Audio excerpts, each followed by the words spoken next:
America, I tell people, America, there has a lot of problems, but it's also a land of a lot of opportunities. So if you focus on the problems, guess what? You won't get anywhere. But if you look for the opportunities, there are opportunities everywhere. You just have to look for it.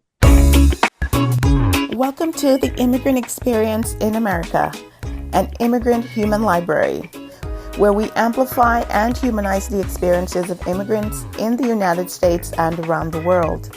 Listen in as we add another story to our immigrant human library. Welcome to part 2 of the previous episode. You mentioned that you met the guy who started the first, was it Burger Oh, King or yes. McDonald's? Oh, right. So each day I had a different person take us around to the different types of businesses. And this particular gentleman, he took me to Soweto. He's the guy that took me to Soweto. I think one day he took me to an Indian township. And the Indians, they thought I was Indian, because I'm dark skinned and but I'm actually part Chinese, not Indian. But they didn't know. But they were welcoming me and giving me food and everything, complaining and telling me, "Oh, you're from Atlanta," and they were so excited. In talking to this driver, he told me that McDonald's was planning to come to South Africa, and they had picked him to be their first franchisee. He was nervous about it because he said he had to borrow money from his uncle, and they wanted him to quit his job and come to America to go to some training, and he was very nervous about it. And I said, "Listen, don't worry, man. You're set. This is the best thing that could happen to you. You'll be a millionaire in no time." So I reassured him, and he was a little nervous about that. So that was interesting. McDonald's did move in there, and I'm sure he's doing pretty good now. And then you were here during the Olympics that came to Atlanta. What was that Oh like? yes, in 1996. Yeah, I was working. I was still at Coca-Cola. What they did, they assigned a lot of their employees to work for the Olympics, do different jobs. And my job was working on the hotline. I remember people would call in with questions about how to get from venue to venue, or what the bus schedule was like.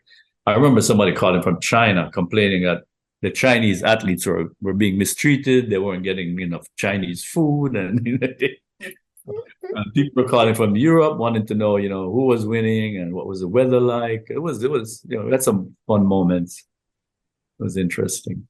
I guess that's how the reporting was done back then. It wasn't a lot of reporting. They weren't able to get the information like online or something. They had to call to talk with you. Yeah, well, I don't know. Maybe some people just felt like calling, but yeah, probably, you wouldn't get instantaneous results. Like today, everything that happens, next minute, right? But Yes. that was completely different then, yeah. But I also got to go to the games and watch a few world records and so on. So that was wonderful. It was a great time. But the big thing about Coke was, I got to travel. I mean, I funny story is that when I worked at Reynolds, in Jamaica, there was a guy there who married a Canadian lady, and her hobby was reading palms. So everybody would go and read my palm, tell me what's going to happen. And she looked at mine and says, "Oh, you're going to travel all over the world." I'm saying, "Yeah, right." Because here I am in the country. Things look pretty bleak at the time. And she's telling me I'm going to travel all over the world and all of that. And sure enough, I look back on that now. I said, wow, maybe there is something to that. So I think I've traveled more than most people, the average person. Sometimes when I hear these stories, it makes me want to go find one of them to find out, like, here, tell me tell me Tell what me, you man. can see. Yeah, that's funny. Yeah, well, maybe there's something to it. But So then we talked about the fact that you had your time with Coke. You spent 40 years in the Atlanta, Georgia area, and then you went on to do a PhD. So tell us more about some of those stories and right. in your So dissertation. right. So after I left, I started a couple of businesses. I opened a restaurant in a shopping mall. I think that mall is closed now, so it didn't work out the way I thought. And then I also started an import business where I was importing coconut water, um, June plum juice, remember that? And cherry Yes. juice, yeah, frozen from Jamaica. So all of that stuff. So I was driving around Atlanta, meeting all the restaurants and business people, delivering stuff and trying to collect money. So it gave me an appreciation. I really enjoyed it, getting to meet the people, in their where they're working and so on. It just hit a nerve with me, and I wanted to understand how people decide to do those things. So I decided anyway that hey, I could go back to school and because I've always been academically inclined. I always liked to, believe it or not, I like to take tests. So I signed up in an online program, and next thing you know, I was defending my thesis. So I wrote a dissertation on Jamaican entrepreneurs. Yeah, they accepted it. They gave me a degree, and I turned it into a book. I converted it into a book with 15 of the entrepreneurs, and the book is called Jamaican Entrepreneurship. Very interesting. And you did it both studying Jamaican entrepreneurship in the United States and some of it about what's going on in Jamaica too.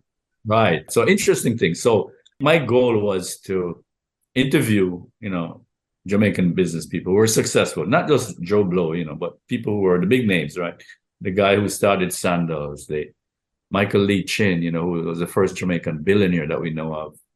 The guy who founded Tasty Patty, the Golden Cross. Golden Cross, yeah. So people like that. So it wasn't like Joe, Here's the thing. I got the first interview, right? No problem, right? That was set up and it worked out fine. Then it took me like 3 months to get the next one. And I said, Wow. oh man, did I make a mistake with this? I need to rethink this PhD thing, it's not working out. But I decided, well, I'm gonna go all in. And so I bought a ticket, went down to Jamaica and spent some weeks down there and it worked out. I was able to meet with help from some friends, get interviews with some very influential people. And so I have it all documented, and I was able to write my thesis. So give us a gist for what you found out from the dissertation about why there's such a high level of entrepreneurship from Jamaicans, whether it's in the Atlanta, Georgia, all over the US, really. You'll see Jamaican restaurants everywhere, different kinds of businesses. I don't necessarily think that it's as high on the island. Not sure why, but the ones who leave tend to be very entrepreneurial. And what did you find in your research? Right. So usually what happens is that Jamaica is quite entrepreneurial on the ratings. Jamaica rates very highly. The problem is most of them are what we call necessity entrepreneurs. They have to do it because they don't have probably they're not educated enough to get a good job, or there's no job available for them. So they have to, as we say in Jamaica, hustle. Higglers, right? Yes. Yeah. So those are entrepreneurs, they're doing their thing, they're making money. And a lot of people do that. So it's a natural thing. Okay, maybe they're not making a lot of money, but they're still entrepreneurial. They're trying to do something, or as they say, try a thing, right? Try a thing, yes. Exactly. Everybody's trying to try a thing, right?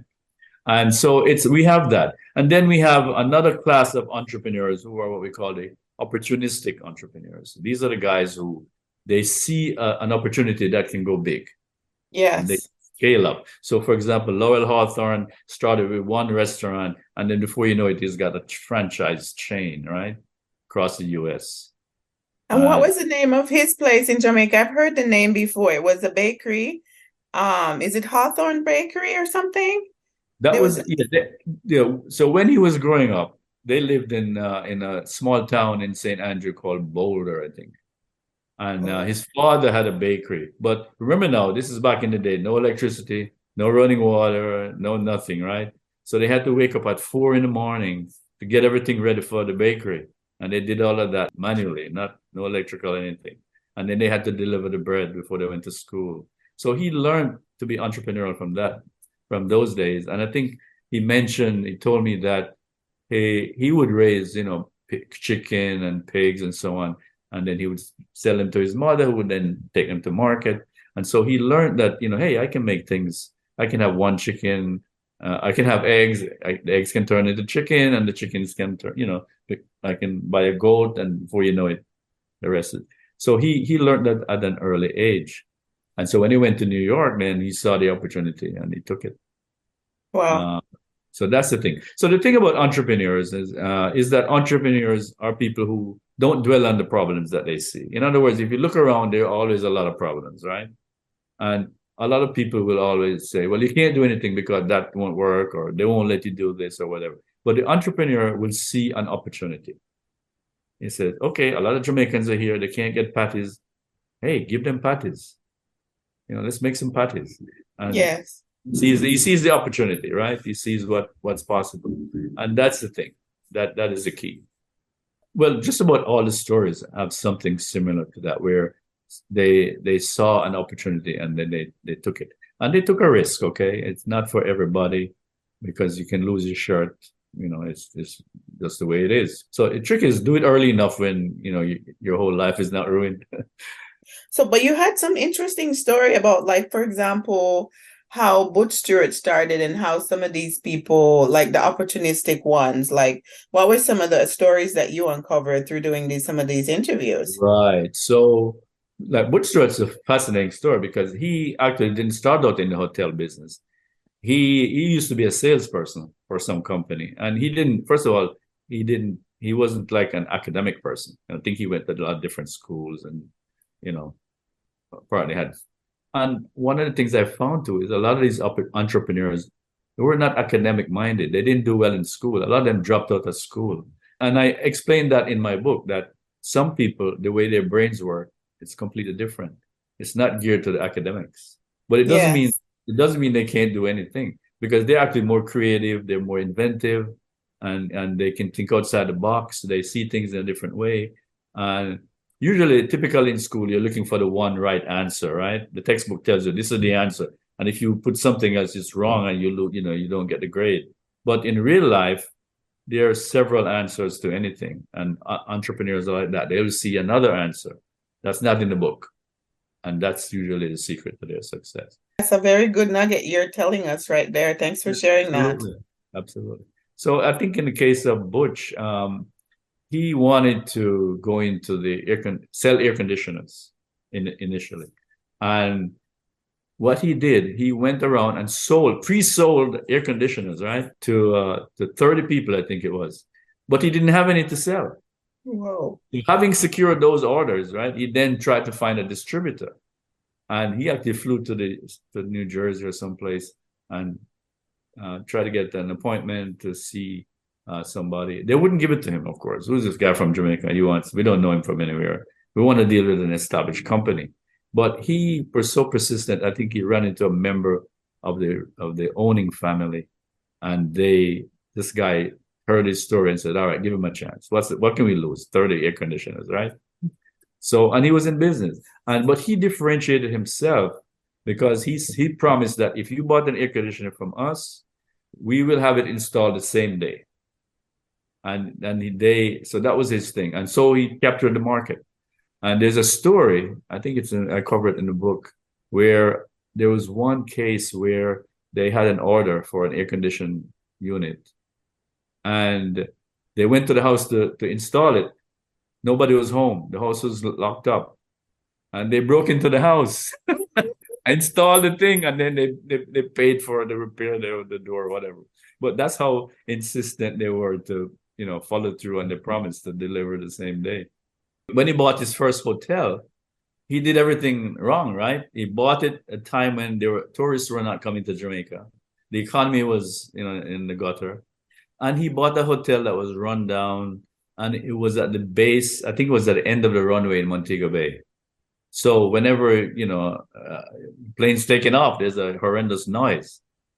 But he turned it around, fixed it up, and he turned that disaster into a success. Because what he did was, whenever the plane was taking off, they would tell the guests that, oh, that means you should kiss. So usually they're couples, right, on vacation. That means you should kiss and wave to the airplane. So that became a thing, it became a fun thing they turned that negative into a positive. Wow, that was so ingenious. I thought that was a genius, absolutely.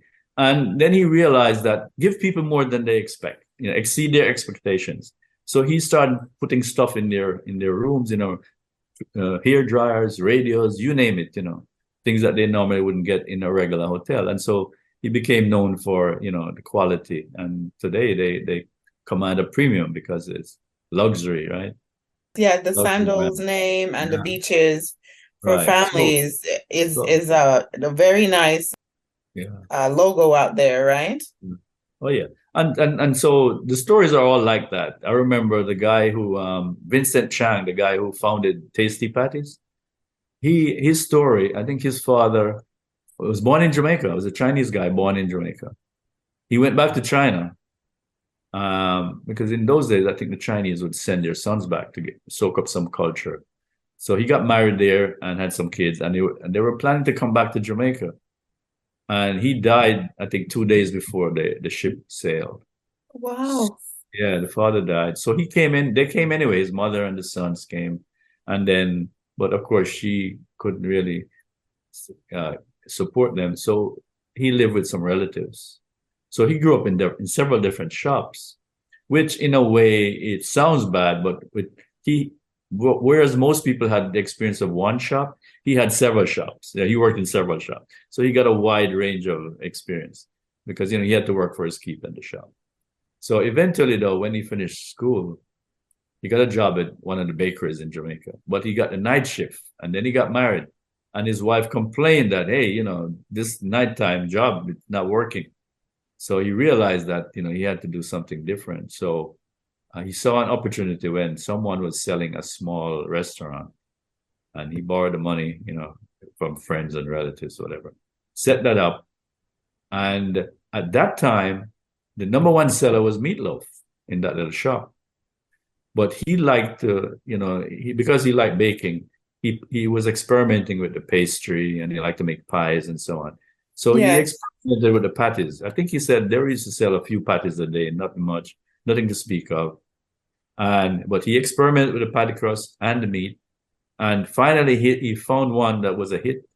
And he opened the shop, put it in the shop, sold like hotcakes. So what he did was he went all in. He got rid of everything else in the store. No more meatloaf. No more whatever, patties and soft drinks. And that's how Tasties came into being. And at one time, Tasty was the big swing in Jamaica. Oh, today's Juicy Beef. Now it's Juicy Beef, but Tasty was the big thing. Oh yeah, so they have you have copies. You have other people like Burger King and McDonald's, right? So, but that was the story. So there are lots of stories. They're fascinating stories to see how people overcame the odds and started from nowhere. People think you have to be born into money, and but no, you can start small and work your way up. But you have to have the vision and, of course, the eye to see the opportunity where usually there are a lot of problems.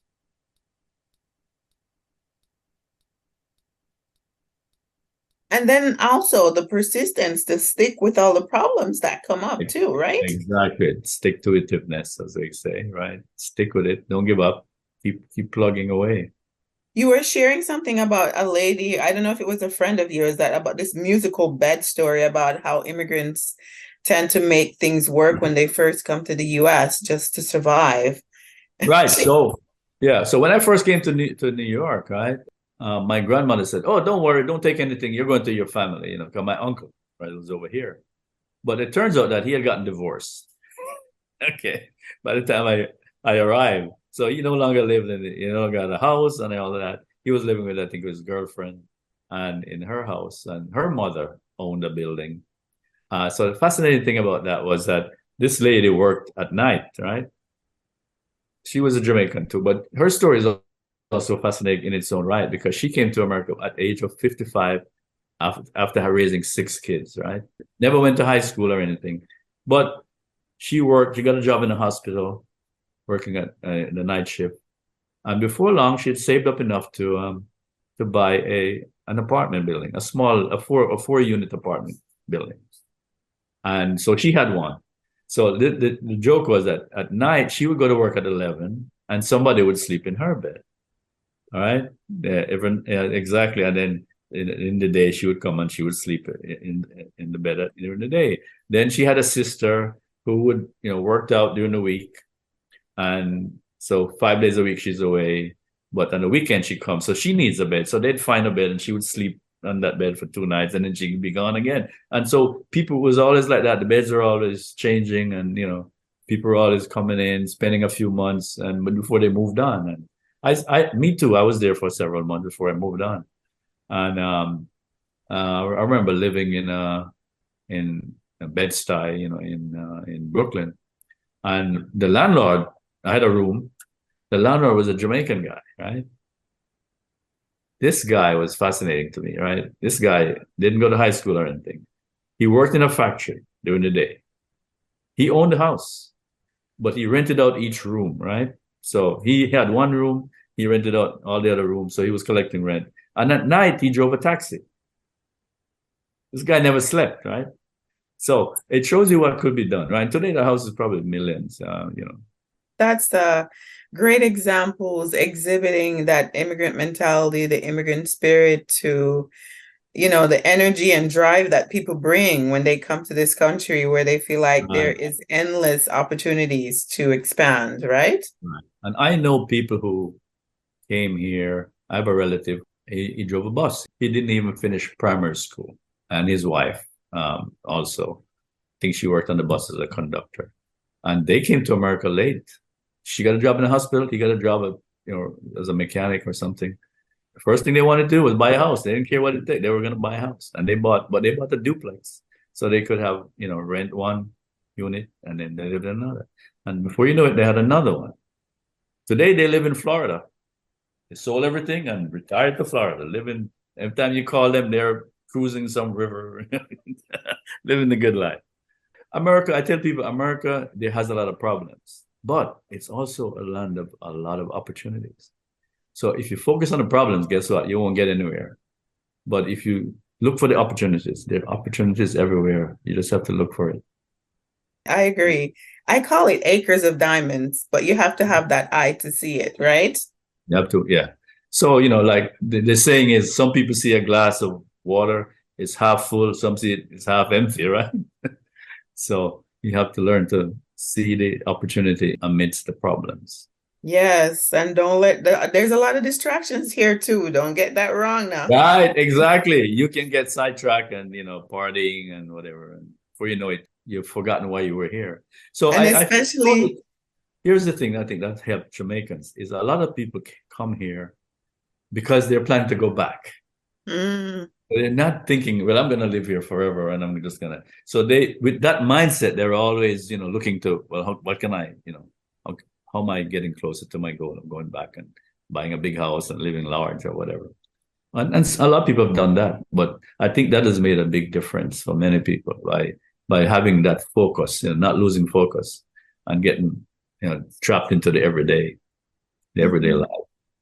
I think a lot of immigrants have that too. Maybe the older ones, they want to go back to the life that they were raised in, the culture that they know, the roots that they have in certain countries, not only Jamaicans. I think it spreads across the globe where a lot of people feel that way. Yeah, it's a natural instinct. So maybe everybody's an immigrant. Tell us, what's the name? I see that you've published 1 or 2 books here on your bio, sir. Like, tell us how do people find your book, check those out? What are you doing these days? Right. So I have 2 books. First one is Jamaican Entrepreneurship, which we talked a little bit about. That's available on Amazon and Barnes and Noble, even Walmart. I think you can get it. You can also go to my website it's glenlaman.com, GLENLAMAN.com. You will see links there to the books and descriptions and previews, whatever reviews. The second book is I co-authored with a friend of mine, and that's a recent book. During the pandemic, my friend Basil and I, we said, what should we do? We were going crazy. So we said, let's put together our Jamaican stories. So we came up with a book of 15 short stories on Jamaican life. That's also available on Amazon, and you can see it on my webpage as well. But it's 15 ordinary Jamaicans. So the first book is about 15 very successful Jamaicans, right? They're the top of the line entrepreneurs. But these are regular people, the everyday life. There's a lady trying to build a house. There's a lady who opened a little restaurant. There's somebody who owns a bed and breakfast in Jamaica. Just regular life. There's even an Obia man in there. Whoa! So the name is The Hero of Fern Gully and Other Jamaican Short Stories, right? Correct. Yes, The Hero of Fern Gully. Yes, and that's one of the stories in there is about an adventure in Fern Gully. Yeah. Are you still board member of the Jamaican Museum and Cultural Center of Atlanta? Yes, I'm still there. Yes. Right. And then former president and founding board member of the Jamaican Chamber of Commerce of Atlanta, Jam Chan, and the current ex officio board member. Yes, that's true. Wow. And then former president and founding member of the Kingston College Old Boys Association of Georgia. That's true. I'm still on the board. Right. And then founding editor of the Kingston College Times, an internet magazine of the Kingston College community. Yes, that's a publication we put out several times a year with all the news about, that's of interest to the old boys and the school. And I think as a younger person coming up, I really applaud the people from your generation. You guys have really done well with staying in touch and keeping a community of past students. I know a few folks, we've moved here, like we've been here in the Atlanta area for, I want to say 3 or 4 years, and I've come across quite a bit of groups, like the Clarendon College has one, KC, JC, the other high school, the girl high school, St. Andrews, and so forth. So that's really a great example for those of us who are coming up to stay in touch and to do fundraising to support communities back on the island. Right. And I have a website where we post events that are upcoming. It's just a website I've been maintaining for years now, where people send me their flyers and we post them. So you can see what's in a given month. You can see what program, what fundraising activities. Most of the events are nonprofit events. And so if you want to see what's happening in June, you could go there and see all the events listed. And right. There's always something to do. And what's the name of that website, sir? Share that with us. That's Jamlanta, JAMLANTA.org, jamlanta.org. And just go to the events section and you'll see all the flyers for the different events. So any parting words? I'm so appreciative of your time. I want to be respectful of it. Any parting words for younger Jamaicans, younger folks from the Caribbean, younger immigrants in general about how to thrive here in the United States? You've given us a few nuggets there already. Right. So my advice would be, first of all, you should have a goal. If the first goal doesn't work out, do something else. I wanted to be a doctor when I was younger. That didn't work out. I tried. It didn't. I ended up doing other things. So try something. If it doesn't work, move on to the next thing. But keep focused on it. Don't be distracted by the difficulties. There are going to be problems. I don't. It doesn't matter where you live. There's always going to be a problem. There's always going to be obstacles. But realize that, guess what? There's always a way around obstacles. Either you jump over or you can go around, okay? And so you have to figure out that there's a way around every obstacle. And just let that be your guiding principle. That, hey, I'm trying to do this, and let's see how we can do it. Right. And then sometimes I think some of the younger folk, these preconceptions that, certain folks have it a bit easier perhaps, but just listening to your story and how, your family may have come into some finances during your younger years, but having lost that, how you had to work yourself back. How did things fare for your mom? I hope she, I'm not sure if she's still with us or, Yes, she's still with us. She lives with me now. So I'm very happy that I can take care of my mom now. She's 93. So longevity runs on her side. My grandmother, her mother lived to be 98. So I'm very happy that I'm able to take care of her in her old age. So right. Really, that was certainly one of my on my to-do list. Very good, very good. And that's very typical, I think, of immigrant families.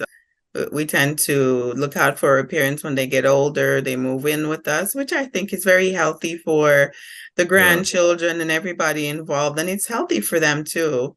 Absolutely.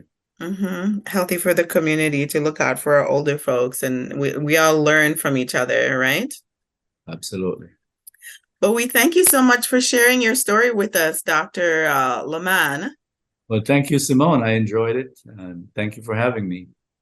We wish you very much success in your retirement years, lots of good health and, meaningful work as you continue to contribute to our community, sir. Thank you. So have a great weekend. We thank you so much for sharing with the immigrant experience in America. Okay, bye.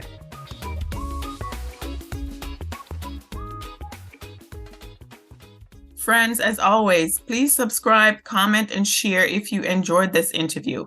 If you're passionate about telling immigrant stories, our team is looking for help. If you're willing to help with podcast production, social media, or Patreon management, please reach out to us. You can also donate on our Patreon if it's easier for you. All the links are in the description below. Thank you.